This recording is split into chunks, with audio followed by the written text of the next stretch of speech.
For today's video guys, ay ito magluluto ako ng baboy. Pero ayan, kumukulo na ang ating baboy. Nilagyan ko ng sibuyas, bawang, at saka syempre luya. At nilagyan ko na rin ng pamintang bilog. Lalagyan ko na siya ngayon ng pamintang dahon para maano na yung amoy niya. Lumabas na yung amoy ng ano.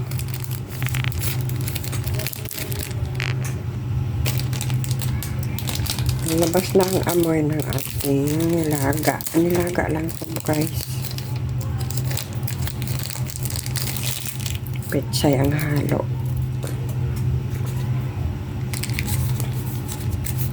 Linggo ngayon kaya karne ang ano. Kasi dapat daw tuwing linggo karne. At sa mga ibang araw ay gulay, isda, manok, at iba't ibang klaseng mga gulay. Dapat once a week lang ang baboy. Kaya ito, ayan, simula nung New Year, ngayon lang ulit kami nakapagluto ng ganito. Nung nakaraan naman, iba naman yun kasi lumpia na. Tira ng litson. Baboy pa rin yun, pero iba naman klase ito eh. At ito naman guys, ang ating halo. Ito may siling, haba. At meron tayong patatas. Kamatis, maya-maya ko na siya ilagay. At pechay na dahon. At yun ang kanyang tangkay.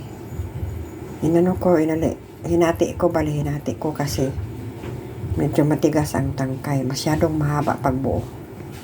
Kaya, hinati ko sila. Ayan. Ilagay ko na ngayon guys ang ating kamatis. Ayan na guys ang ating kamatis. Nilagay ko na. May asin na yan guys. Nilagyan ko na siya ng asin para tumagos na doon sa laman ng baboy ang ating asin para magkalasa na siya. So, habang pinapakulo ko yan, ayan, maghihintay ako dito. Ngayon guys, ilagay ko na ang ating patatas. Kaya, medyo luto na kasi ang baboy. Patatas naman, ayan. Ilagay ko na rin ang ating sili. Siling haba. Para umano naman yung medyo anghang dyan.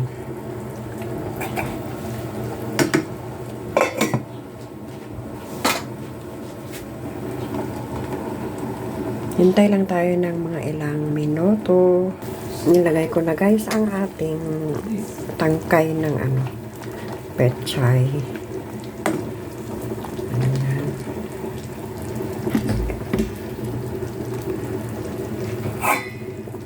Kuluan ko lang siya saglit bago ko ilagay ang ating dahon. Okay na yan guys. At ito, ilagay ko na ang ating dahon ng pechay.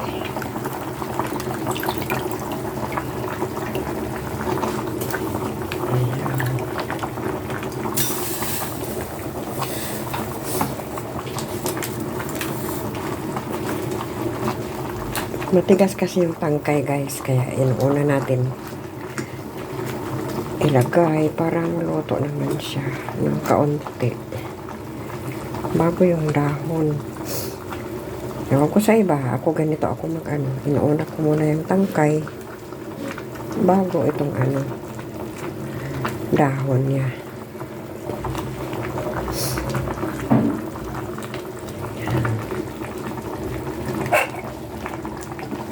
Tatakpan ko saglit. Saglit lang takpan.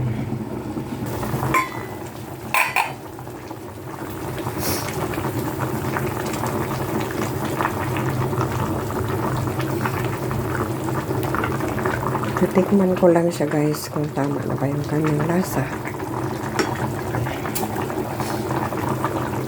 Tama na siya, guys. Pwede nang patayin ng ating apoy. So, ayan na ang ating